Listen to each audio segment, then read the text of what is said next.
Let me go, let me go, let me go, let me go, let me go, you don't wanna know, I keep telling you, rest of my whole life,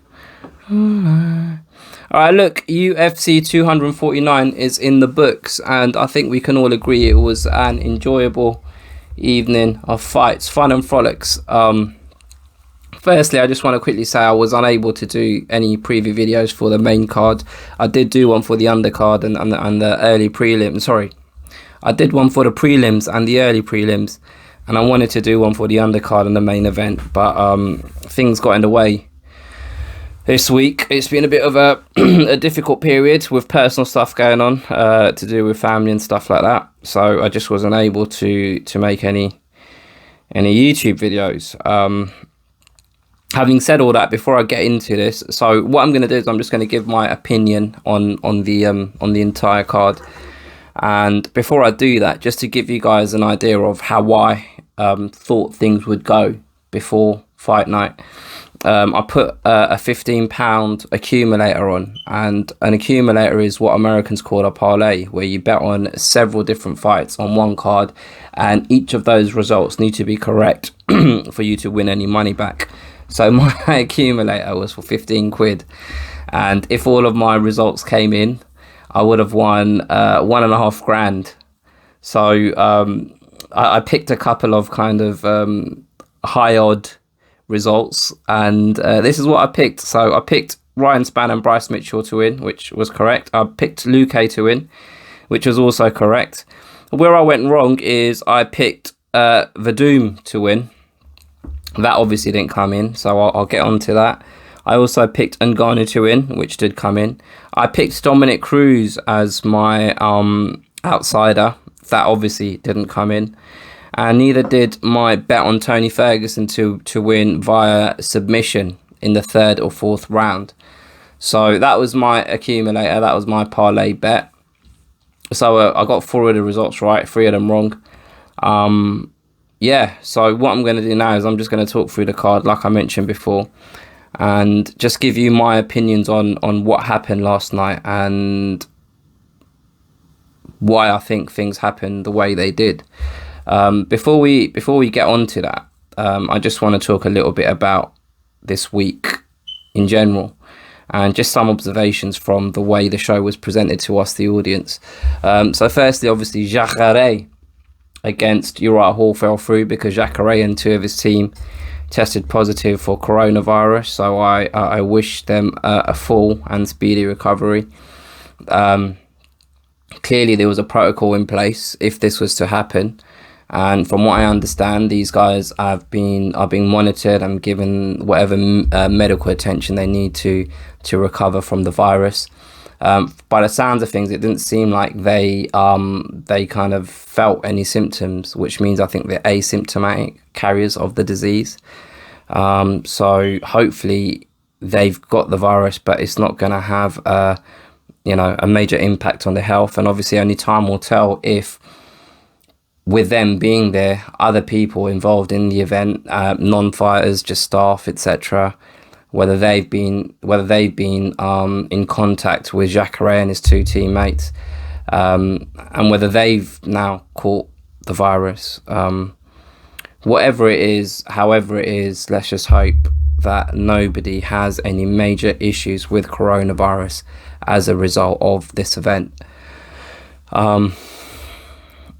Apart from that, in terms of how the show was presented, we had so one of the things that I noticed was Joe Rogan, Cormier and John Anik were all sat separately at their desks and whatnot, keep maintaining a safe distance from each other. But they did those little bits where they were stood next to each other talking about the fights. That didn't make any sense to me. Do you know what I mean? Now, surely if you've all been tested and you're all negative and whatnot, then let them sit next to each other, because the fighters are fighting on a premise that they've all been tested and they're now negative, which means they're able to get in a cage and physically fight each other physically bleed on each other, physically sweat on each other, physically spit on each other, because it does happen. Do you know what I mean?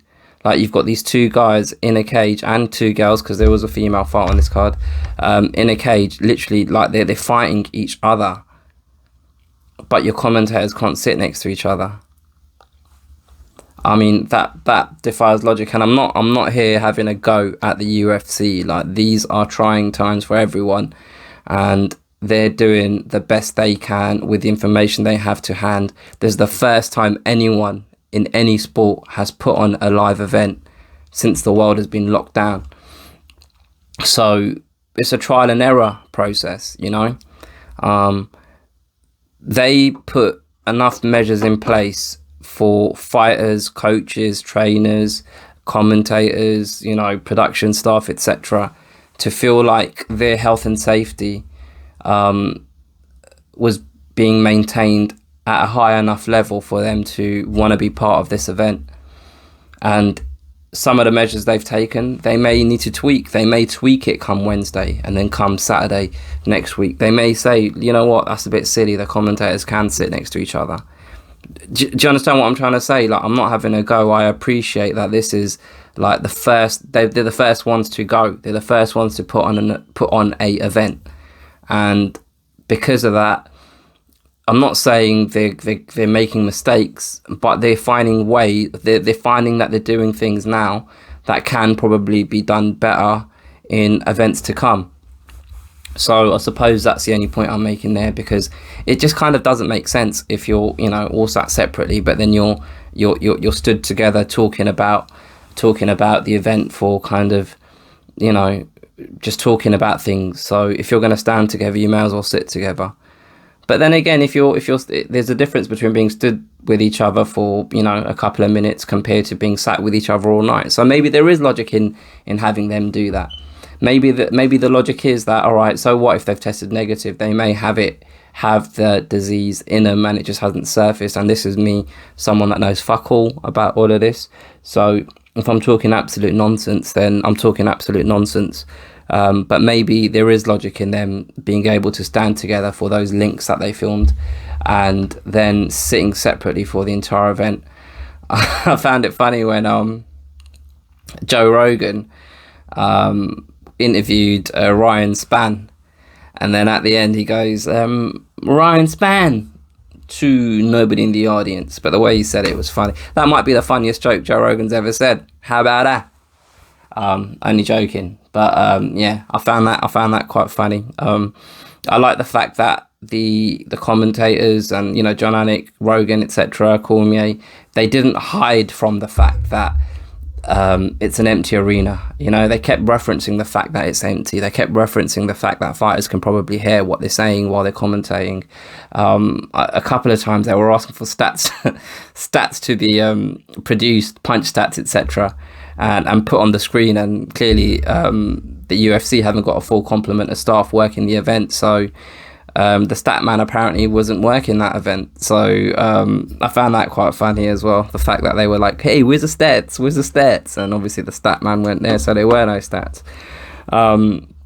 So yeah, all right, look, let's get into the fights. Justin Gaethje beat Tony Ferguson TKO in the 5th round. I thought Ferguson will win this fight. I didn't necessarily, I know I bet on him to win via submission in the 3rd or 4th round. Deep down in my heart, I thought Ferguson would either get a late stoppage TKO via strikes, or it would be a points decision.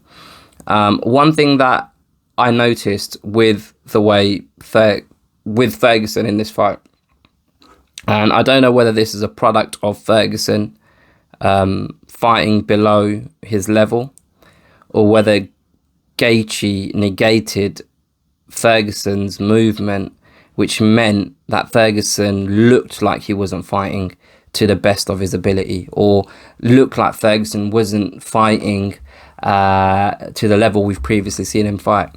And the thing that I noticed was, I felt like that Ferguson's movement wasn't to the level that we've seen him fight to before.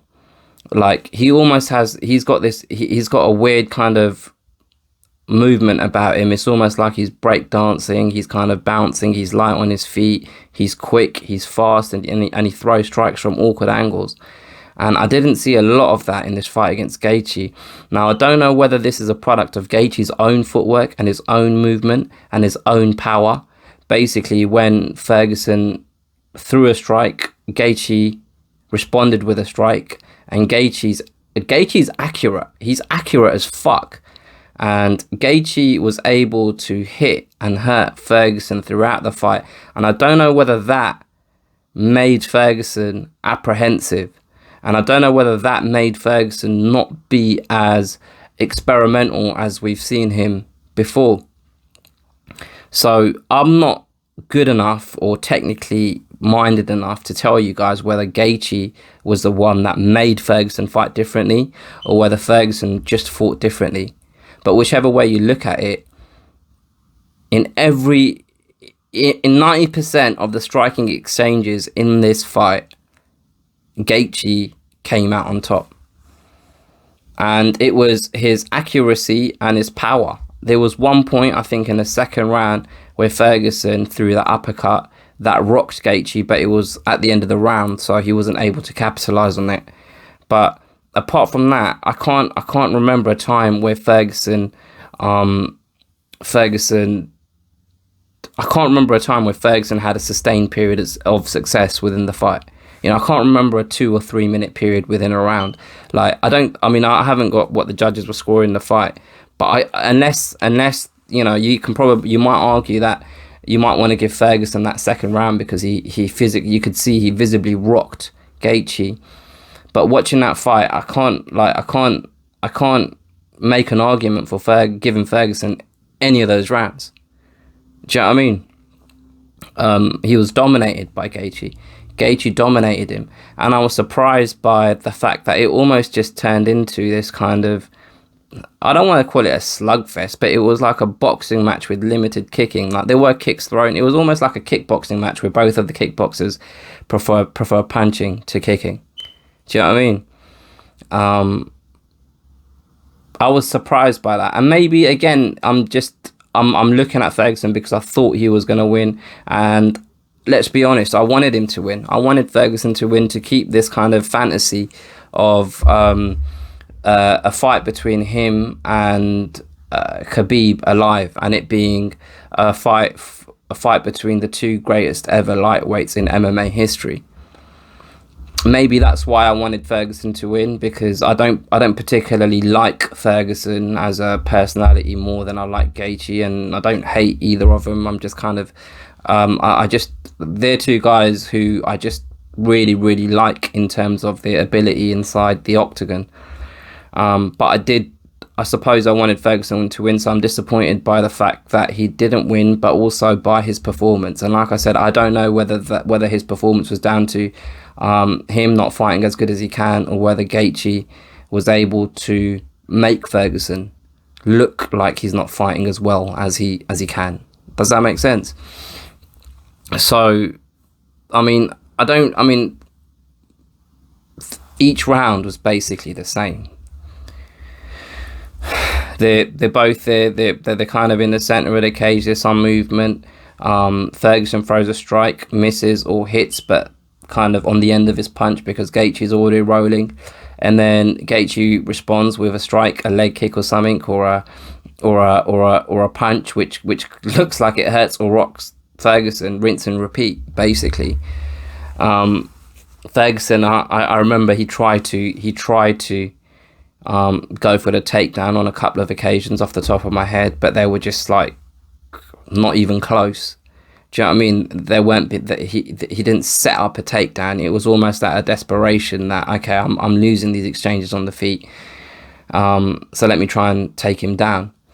Now, it's easy to say this now that he's lost the fight, but one of the things that everybody knew about Tony Ferguson going into this fight is he's a very attacking fighter, and because he's so attacking, he sometimes doesn't pay a lot of attention to his defense, which means he's susceptible to being hit by his opponent.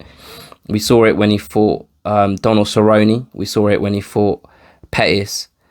We've seen it throughout his career. I mean, I don't need to list out fights. Even Kevin Lee, like, do you know what I mean? Like, we've seen it throughout his career. But it's usually the sustained pressure he's able to bring to his opponent that wears him down, and he's eventually able to find a finish, be it by strikes or by submission. And he wasn't able to put that game plan into practice against Gaethje. He wasn't able to put a sustained level of pressure with strikes against Gaethje, because Gaethje was winning the striking exchanges. And not only was he winning the exchanges, he was hurting Ferguson, which made it look like Ferguson was being tentative. So that's effectively the story of the fight. Now it looks like Gaethje is going to be fighting Khabib for the lightweight title. Gaethje is the interim champion. I just want to say, I don't think the fight between Ferguson and Khabib is dead. It's not dead in the water. I'd have Ferguson come back and fight a Dustin Poirier. I know he's got Hooker next, but someone who's in and around the title picture, someone who's in and around that kind of top 3, top 5 area. McNuggets, as Ferguson calls him, that might be an option. Tony Ferguson against Conor McGregor, that might be an option. But I'd have Ferguson fight someone in that top tier of the lightweight division. And it could be a Floyd Mayweather-Manny Pacquiao scenario. So the hype between the Floyd Mayweather-Pacquiao fight, you know, back in the day was because Floyd was unbeaten, Pacquiao hadn't lost in God knows how long, and Pacquiao had been on this tier, kind of moving up the weight classes, and he'd just been beating the who's who in each of those weight divisions. And he was on this roll, and everyone was adamant that this is the guy that's going to give Floyd Mayweather his biggest test. And the fight didn't happen in that sweet spot, in that point that we all wanted it. And it happened 4 or 5 years later, but there was still a lot of hype and interest around it. It's still a fight that, even though Ferguson has now lost, I don't think it's lost all of its shine. If Ferguson can come back after, you know, one or two kind of impressive victories, I don't think that fight is totally dead in the water. Khabib against Ferguson, because it's definitely a fight that I'd like to see. How often do we say in MMA that it's not it's not simple maths in MMA, you know? Just because Ferguson lost to Gaethje, and if Khabib then goes and beats Gaethje, it doesn't mean that 100% Khabib will beat Ferguson. Do you know what I mean? Like, there's loads of scenarios within the sport where you can kind of triangulate 3 fighters who have all beaten each other. So, you know, I'm still open to seeing Ferguson fight Khabib. It's lost a bit of its shine, but not all of it. It's not totally dead. But Ferguson, I mean, I don't know whether him cutting weight a couple of weeks ago had a lot to do with his performance in the cage. Dana White seems to think it does. But, I mean, he's got to go back to the drawing board. And the thing is, it kind of feels like he is the mastermind behind his camps. He's almost like he has a team of coaches, but he's the one that kind of tells them what he wants to learn and what he wants to improve on and where he wants to focus. And it's worked for him this far, so I'm not saying he needs to change it, but something needs to be addressed in terms of his inability to change the course of the fight. Like, he couldn't adjust during the fight. And I'm not sure whether his corner were able to tell him, all right, make these adjustments, or kind of make this change to capitalize on this pattern that we're seeing in Gaethje. And I don't know whether that's just a product of Ferguson being the leader of his own camp. It doesn't seem like he's got a head coach that has the final say. It seems like he's the guy that has the final say, that delegates to his coaching team. So I don't know whether that, you know, I'm not saying that is the reason he's lost, but if you don't use a loss as a learning experience, there's no point in it's almost like a double loss. Do you know what I mean? If you don't use this loss to improve how you're doing things, then you've lost twice. Because if you're going to keep doing the same things over and over and over again, then you're not going to get a different result, you know? And Ferguson is always, he's like a, you know, he's a freestyle fighter, and he's always talking about how he focuses on improving his own skills. He doesn't focus on a game plan for a single fighter, and that might just be bravado, that might just be something to say in front of the cameras, but it also might be true. And at this level of the game, there's a reason why head coaches implement game plans for their fighter to give them the best possible opportunity of beating their opponent come fight night. And if that's something that Ferguson's missing out on, then clearly something needs to be changed for him to get the most out of himself when he's fighting. Aside from Ferguson, Gaethje, very, very, very impressive. Very impressive. I like the way he just managed the whole situation. 2 weeks notice. Oh, actually, it's not happening. It's now it's in 3 weeks time. So now he's got 5 weeks notice. And he just went in there and did the damn thing. Like, he literally, like, so you know when he first came into the UFC, it feels like he had this mind state where I just blast through people. I don't care who you are. I'm willing to bet that my chin is better than yours, and I'm more powerful than you. And I'm willing to bet that if you hit me once and I hit you once, I'm going to cause more damage than you do. And that was almost the way he fought. Do you know what I mean? That was the way he fought throughout his career. It seems like I've never seen him fight in PFL. But that's the kind of attitude that he came into the UFC with. And it was a rude awakening for him, because obviously he lost to Dustin Poirier. I'm going to go on this page now, because I know he lost to Eddie Alvarez. I think he's just lost 2 fights in the UFC. Can't remember off the top of my head. Yeah, so he came in, Michael Johnson, and let's not forget that fight with Michael Johnson. That was a fucking firefight. Like, that was back and forth. They both got rocked. They both hit the deck.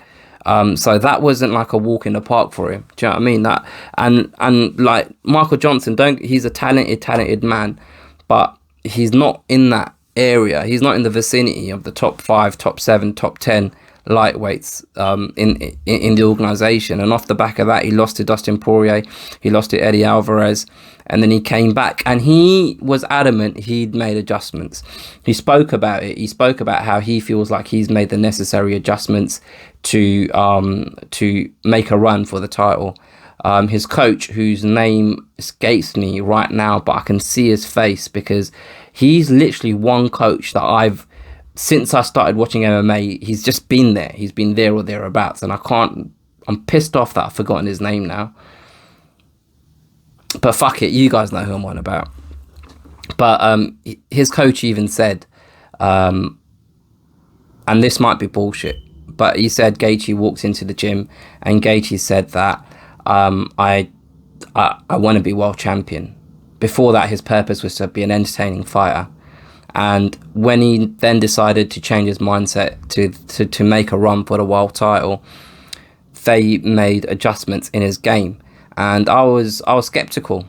I'm not gonna lie, I was skeptical. I felt like Eddie Bravo when people bring up flat Earth. Like, do you understand what I'm trying to say? Like, I was like, what adjustments? I can't see adjustments. But then again, who the fuck am I? Who the fuck is that guy? Do you know what I mean? But he beat James Vick. I expected him to. He beat Edson Barboza. That was the first round, kind of. He caught him with a heavy punch and he beat him. And look, I suppose the points I'm trying to make is Gaethje was adamant that he's made adjustments, and there's method to his madness in his fighting style. And I wasn't sure about that. I didn't know whether he was talking facts or whether he was talking shit. Oh, I've got something in my eye. And I think it's fair to say this fight and his performance against Tony Ferguson kind of evidenced that, because he got hit once heavy. Why is there something in my eye? He got hit once quite heavy, which rocked him. But apart from that, he was able to avoid a lot of the strikes that Ferguson threw. And when Ferguson did land, it was kind of at the end of a punch. It wasn't it wasn't at the optimum level of that strike, if that makes sense. So, you know, a fight with him and Khabib, I'll talk about it when it gets booked. But it's definitely a fight that I'm interested in. And congratulations to Gaethje, man. He proved me wrong. He proved a lot of people wrong. And I was very skeptical whether the way he fights could take him to a title shot, because it's just too risky, you know? And this is a guy that's meant to be a decorated wrestler, and he just totally ignores that part of his arsenal, apart from when someone else is trying to take him down. But it works. It's been working for him, you know. So you can't knock it. So fair play to him, man. Fair play to him. And then we move on to the co-main event, Henry Cejudo against Dominick Cruz. So like I said to you guys, I thought Dominick Cruz was going to win this fight. And the reason why I thought Dominick Cruz was going to win this fight is because I felt that his movement would be difficult for Henry Cejudo to read. And with that, I felt it would be difficult for Cejudo to land strikes. And although I was aware that Cejudo's able to make adjustments throughout a fight, and he's very quick at picking up patterns and capitalizing on patterns of his opponents, I just didn't think that there is a set pattern to how Dominick Cruz moves. It's not like regimented footwork. It's just like freestyle, and I just felt like Henry Cejudo would really, really struggle with that. I felt like there was potential for there to be a couple of hairy moments for Dominick Cruz, because Henry Cejudo has carried power up. In fact, I think he's got more power now at bantamweight rather than at 125 pounds. So I feel like he's carried that up or not carried it up. It's grown, like his power's improved at a higher weight class. So I felt that there was probably going to be some hairy moments for Dominick Cruz, but overall I felt he would win the fight on points. Clearly, he lost it in the second round, and he lost it with a knee that Henry Cejudo landed, and then he followed that up with punches. Now, there was a lot of talk between, I nearly said Dana White there, Joe Rogan and Daniel Cormier, where they were basically saying that they felt that the fight was stopped too soon because Dominick Cruz was trying to get up. I don't agree with that, because the first rule, as I understand it, is you have to always intelligently be defending yourself. Now, just because Dominick Cruz was showing that he's trying to get to his feet, he was still eating shots while he was on the floor. And that's not intelligently defending yourself. He wasn't looking at Cejudo. He had his face like down or facing the other way, and Cejudo was landing those shots. And you always also have to take into account, how did he end up on the floor to start with? Now, if he ended up in that position with a grappling exchange, and and Cejudo ended up in top position and was landing the strikes, then I'd be happy to say, yeah, fair enough, give Dominick Cruz more time. But he ended up on the floor with a strike, and he was clearly rocked, and he fell on his ass.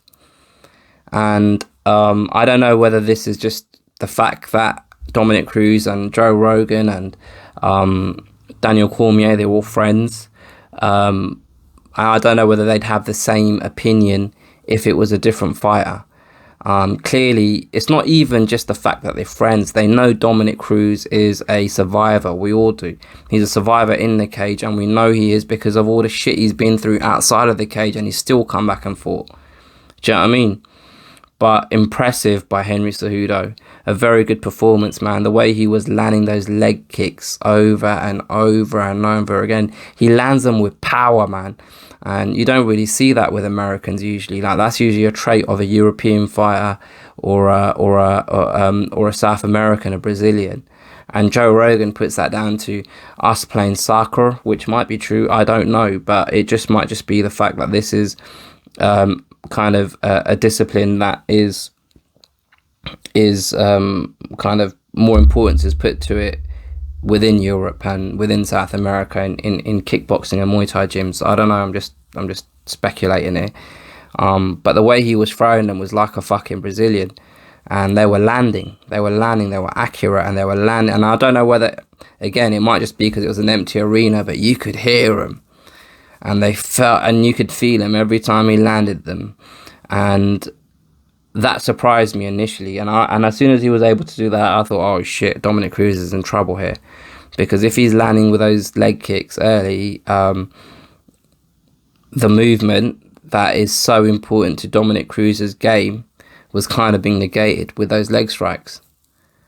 And when Dominic Cruz tried to close the difference, there was a visible difference in the power between the two. And Henry Cejudo, coming up from flyweight, is a fast bantamweight.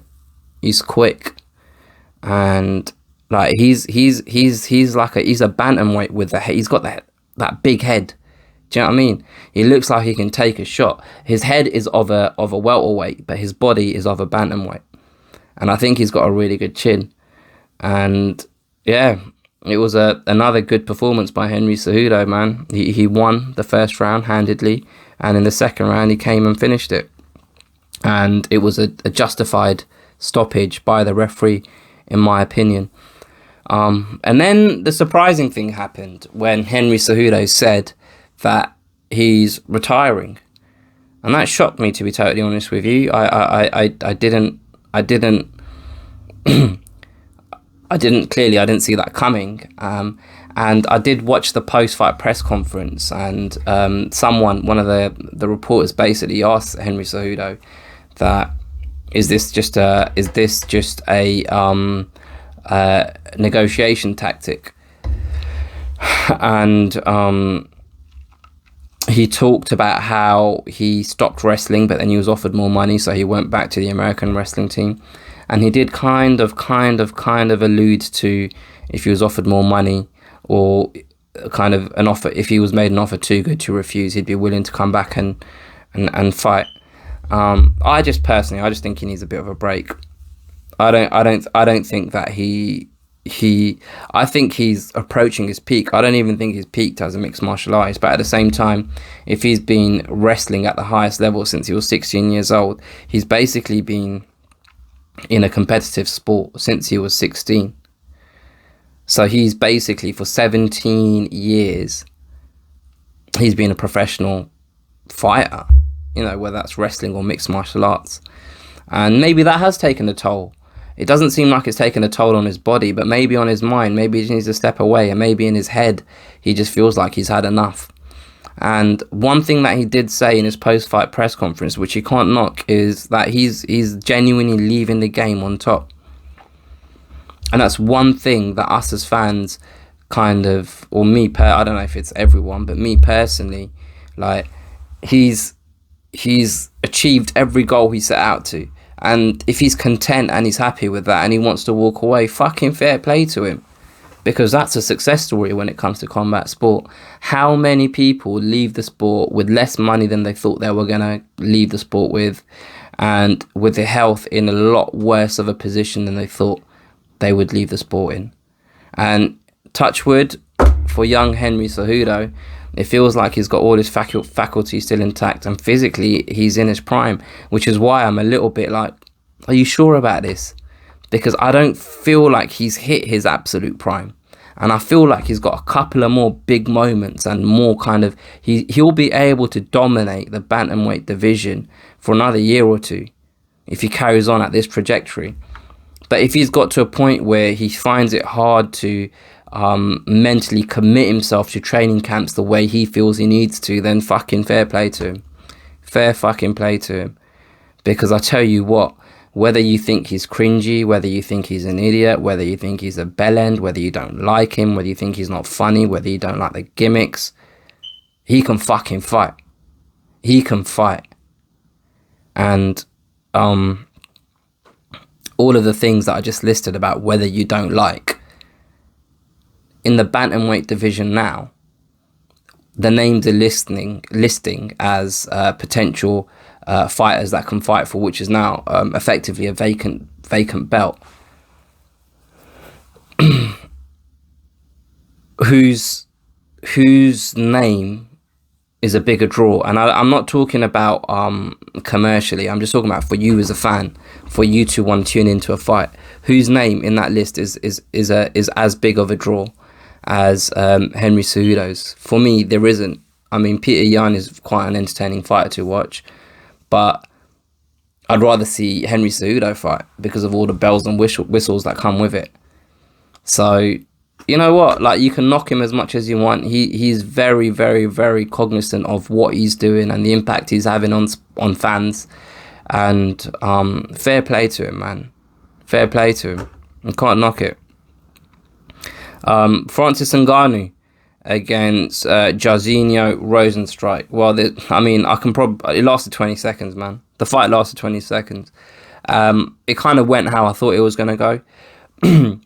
Like, that fight Rozenstruik had... let me look at his record, because a lot of people started getting excited about him after that fight with Overeem.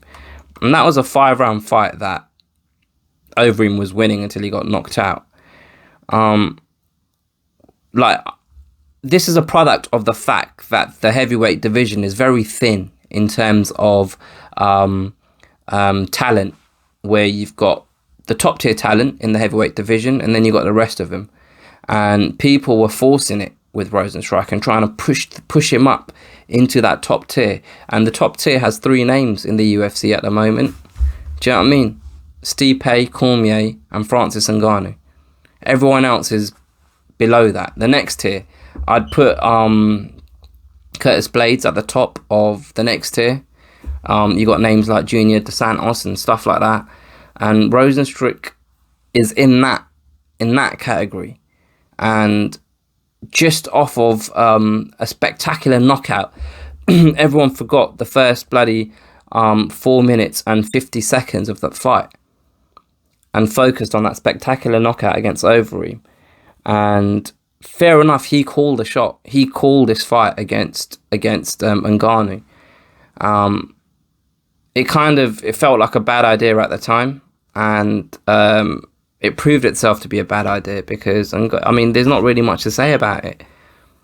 They both came into the center of the cage, and Rozenstruik threw a kick, I think, and then Ngannou just exploded and threw a flurry of punches. He missed with the first couple, and then he finally caught him with a hook, and Rozenstruik was already out. He was already out, and Overeem. Ngannou caught him with I think 2 or 3 more punches after that. And Rozenstruik was out. A couple other things that I just want to quickly touch on. Calvin Kattar against Jeremy Stephens. That was a very entertaining fight for me. And, it kind of went in a way that wasn't much of a surprise. They both had a stand-up battle, a war. It just felt like Calvin Kattar was technically the better fighter, so he was able to land with more meaningful strikes. But I think Jeremy Stephens was landing with more volume, so he was landing more often. But I just think Calvin Kattar was landing with the more quality strikes, if that makes sense. I'm going to be 100% honest with you, because I've only seen this fight the once, and it was live, and I was struggling to stay awake, if I'm totally honest with you. I fell asleep, and I woke up, and I fell asleep. And I blame Greg Hardy and Jorgen De Castro for that, because I was wide awake until that fight started, and then I started falling asleep. But going back to Calvin Kattar or Calvin Kattar against Jeremy Stephens, that the way he finished it with that elbow, and then the follow-up punches, man, that was precision. That was precision, man. I was very impressed with the way he finished it. I kind of felt like this fight had the potential to go 3 rounds, and Jeremy Stephens might sneak a points decision victory over Kattar. But Kattar kind of proved me wrong. I did think, how should I wear this? I thought Kattar would win, but I did think that there was a chance that Jeremy Stephens could potentially cause an upset. But I didn't think Kattar would get the finish the way he did anyway. I didn't think he'd get the finish. I thought Kattar would win on points. And and also the fact that Jeremy Stevens missed weight, man. I kind of found that a bit funny. I don't.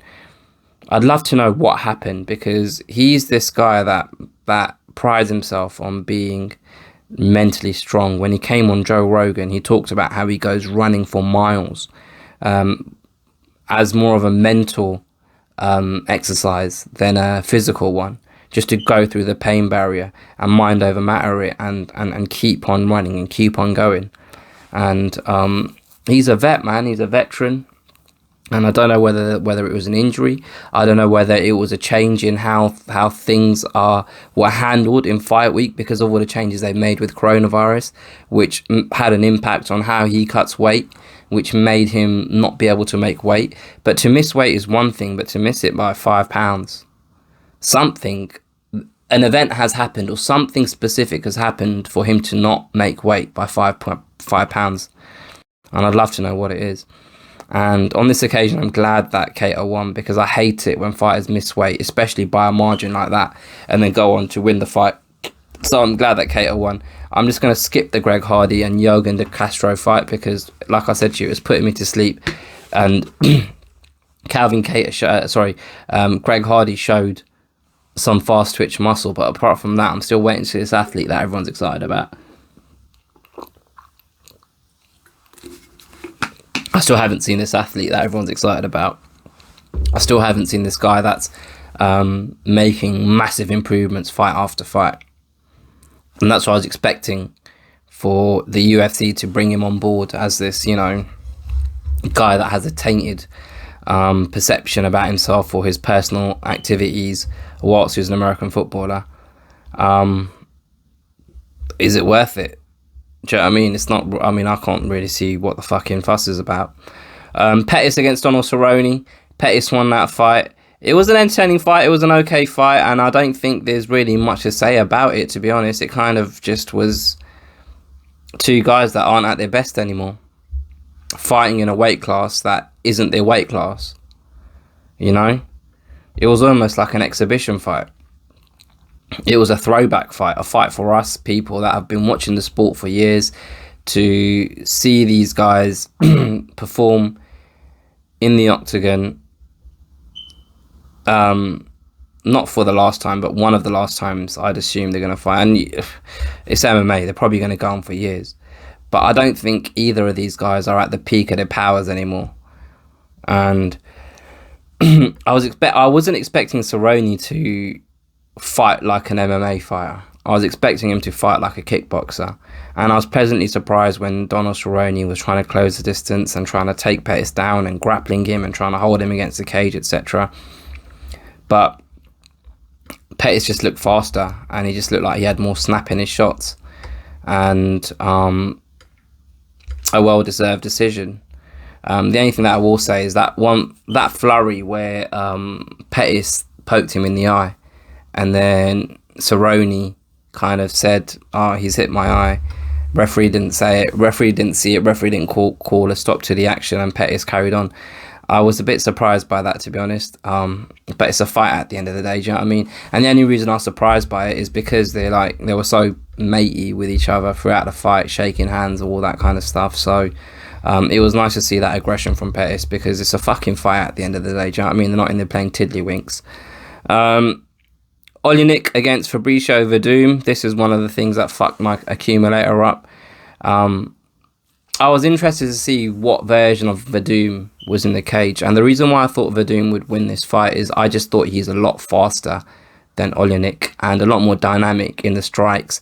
And if Oleinik was to find it difficult on the feet, he wouldn't want to take Verdum down, because Verdum's superior to him there as well. Do you know what I mean? So it would kind of almost be a suffocating feeling for Oleinik.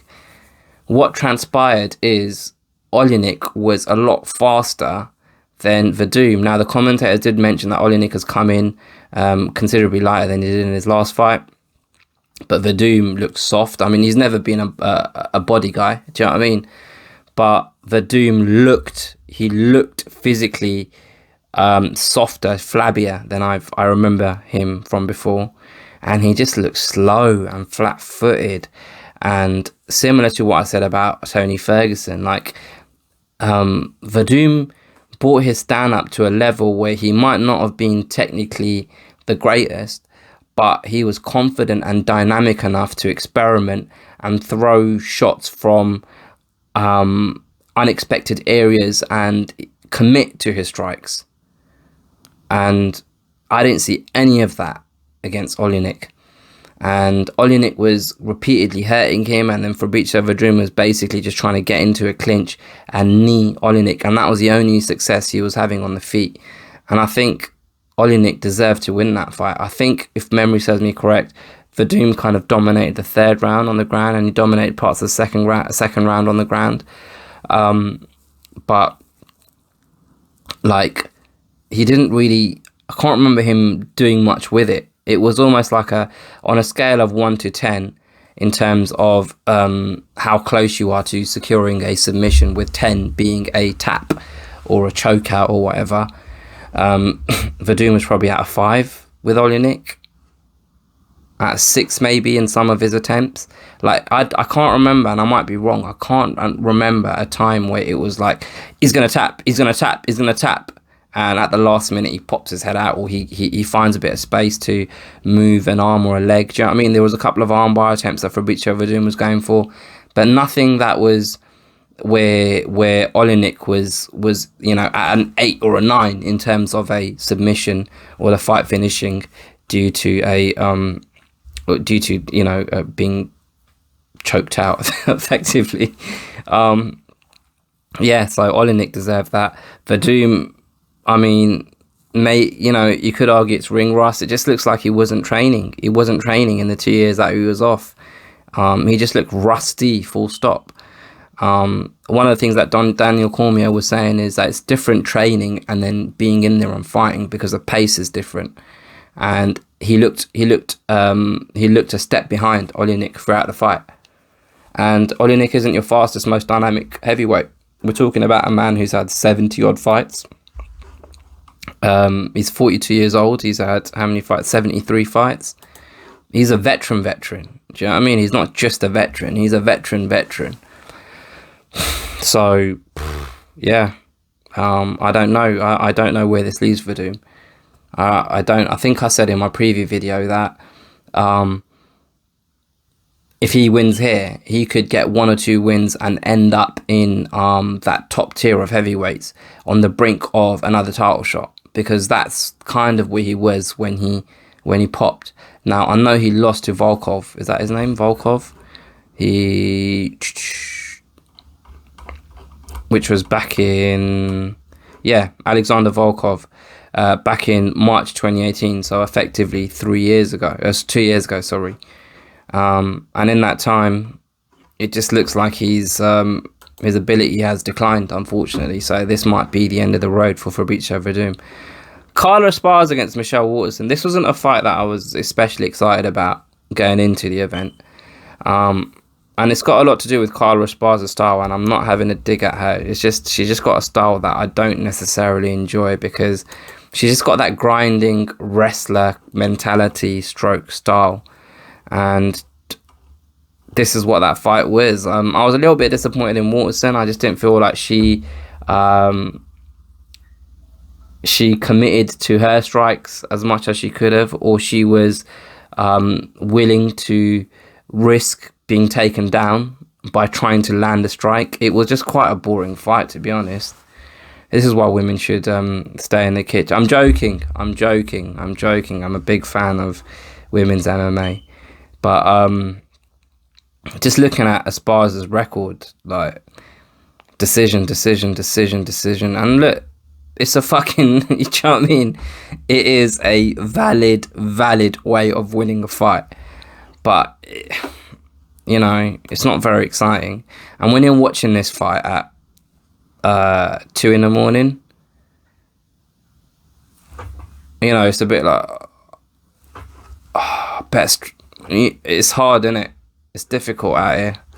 But congratulations to Esparza, man, because she's a vet. She's a vet who's had her ups and downs, and she deserves a big win like this. And hopefully she gets a big fight next, and she can get a decision victory in that fight as well. Luque against Nico Price. This was a barn burner.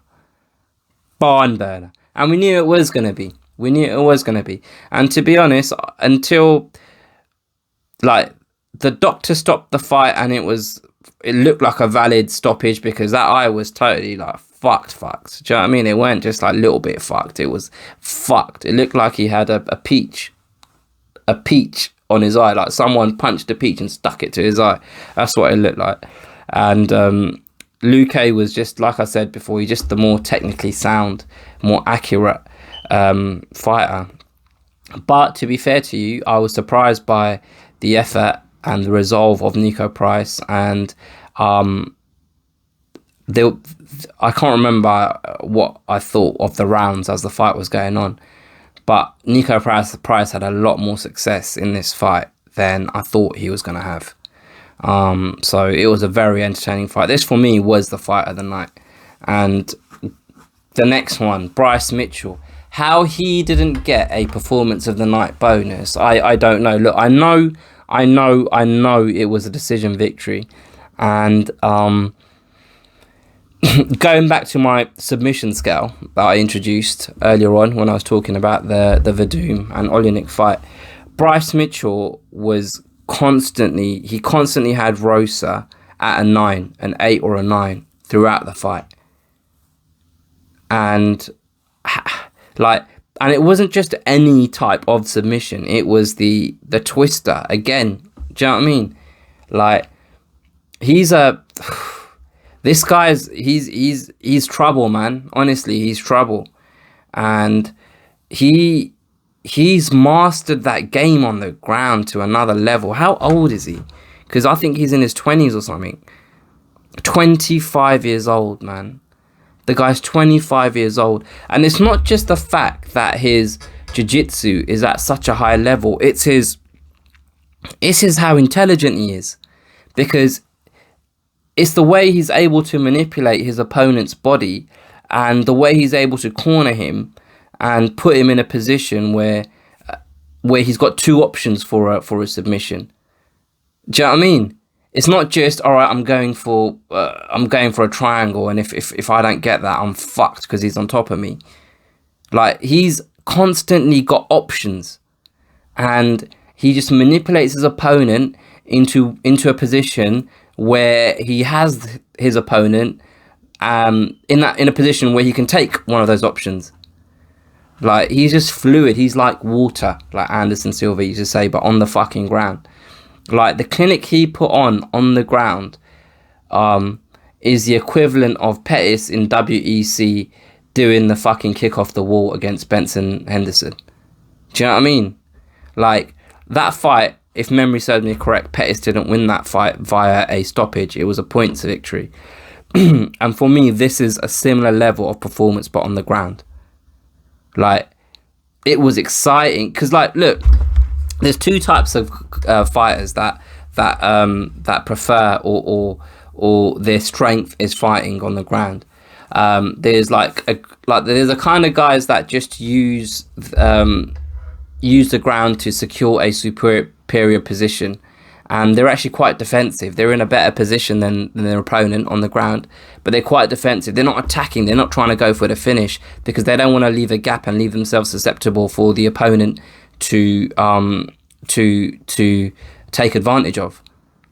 But Bryce Mitchell is the other type of guy that likes fighting on the ground, because he is constantly looking for an opportunity to finish the fight. That's all he cares about, the fucking finish.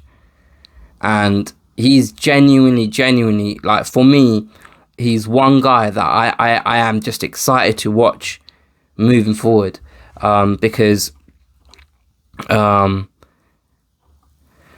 he's had 13 fights, so he's relatively new in his career, and that was his fourth fight in the UFC.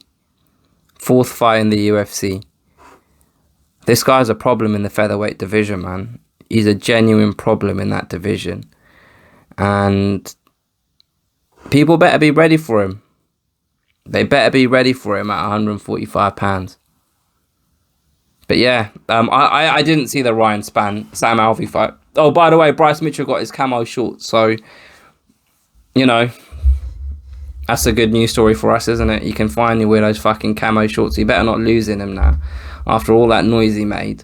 Imagine he puts them on in his next fight and just gets beat the fuck up. Anyway, yeah, I didn't see the Ryan Sam Alvey fight because the early prelims weren't on TV here. So, shouldn't have really said that because I watched the Bryce Mitchell fight. I managed to find other means to watch that fight on my phone. But I didn't see the Ryan Sam Alvey fight. But yeah, that's my recap of the event. This is all going to be, like, if you're watching this now, the chances are I've uploaded it all to YouTube maybe a few days after the event, and the audio of this is definitely going to be on my podcast, the Battle Camp podcast, tonight being the 10th of May, which is a Sunday, which is a day after the event itself. So definitely check out the podcast. I keep saying it to you guys. Go down below in the description, and then you'll see a number of links, and click whichever one applies to you, whichever format you consume your podcasts in, and subscribe to the podcast and listen to stuff quicker. As soon as I record it, I put it on there, sort of thing. Whereas on YouTube it takes me a while because I've got to edit it down and stuff like that. But yeah, these are my views and opinions on UFC 249. Overall, a very, very enjoyable night of fights. I'm looking forward to Wednesday. Let me know what you guys think. Put your comments below. Don't be scared to hit the like button. Share this with a friend if you've enjoyed it. And if you haven't already subscribed, I'll catch you guys next time.